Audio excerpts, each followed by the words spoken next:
Facebook না চাইলে আমাদের কারো সাথে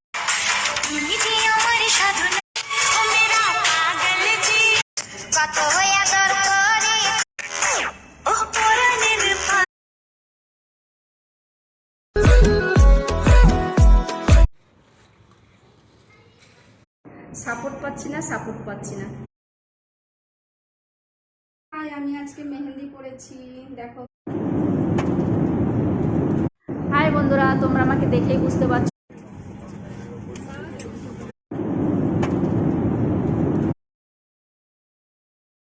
কপালটাই পোড়া। এই শোনো না, আমি হাই বন্ধুরা, দেখো আমাদের